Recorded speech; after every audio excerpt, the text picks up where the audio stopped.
ఇక వార్తల్లోని వివరాలు చూద్దాం. భద్రాద్రి కొత్తగూడెం జిల్లా ఇల్లందులో కాంగ్రెస్ పార్టీ పార్లమెంటు నియోజకవర్గ స్థాయి సమావేశం జరిగింది. ఈ సమావేశానికి మహబూబాబాద్ పార్లమెంటు నియోజకవర్గంలోని ఎమ్మెల్యేలంతా హాజరయ్యారు. ఎమ్మెల్యేలతో ఎన్నికలకు సంబంధించి సమీక్ష సమావేశాన్ని నియోజకవర్గ ఇన్ఛార్జి తుమ్మల నాగేశ్వరరావు నిర్వహించారు. అనంతరం విలేకరుల సమావేశంలో మాట్లాడుతూ తెలంగాణ ప్రభుత్వం గత ప్రభుత్వానికి దీటుగా అనేక సంక్షేమ పథకాలను పెట్టి ప్రజల హృదయాల్లో చిరస్థాయిగా నిలిచిపోయే విధంగా కార్యక్రమాలను రూపొందించిందన్నారు. అవినీతికర పరిపాలనను చేసిన కేసీఆర్ ప్రభుత్వానికి గుణపాఠం చెప్పేలా ముఖ్యమంత్రి రేవంత్ రెడ్డి పాలన సాగుతుందన్నారు.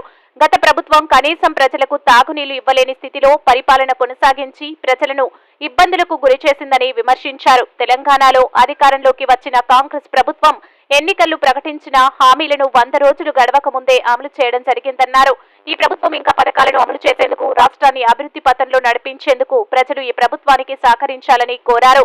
ఇందుకు పార్లమెంట్ ఎన్నికలు గీటురాయిగా నిలిచాయని, పార్లమెంట్ ఎన్నికల్లో ప్రజలు కాంగ్రెస్ పార్టీని ఆదరించి అధిక ఎంపీ స్థానం గెలిపించాలని, అదేవిధంగా కాంగ్రెస్ నాయకులు కార్యకర్తలు ఎంపీ అభ్యర్థుల విజయం కోసం పట్టుదలతో పనిచేయాలని పిలుపునిచ్చారు.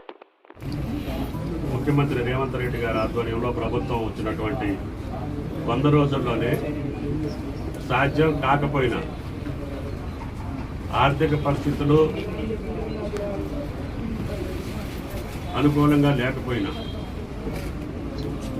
అనేక రకమైనటువంటి ఇబ్బందులు ఈ ప్రభుత్వానికి గత ప్రభుత్వం సృష్టించినటువంటి సమస్యలను ఛేదించుకుంటూ వారు చేసినటువంటి దుర్మార్గమైనటువంటి అవినీతికరమైనటువంటి అసమర్థ పాలనకి ఈనాటి కరువు కావచ్చు, మంచినీటి సమస్య కావచ్చు, విద్యుత్ శక్తిలో జరుగుతున్నటువంటి ఇబ్బందులు కావచ్చు, పరిపాలనా పరంగా కూడా అన్ని వ్యవస్థల్ని విచ్ఛిన్నం చేసి విధ్వంసం చేసి ప్రతి కార్యక్రమంలో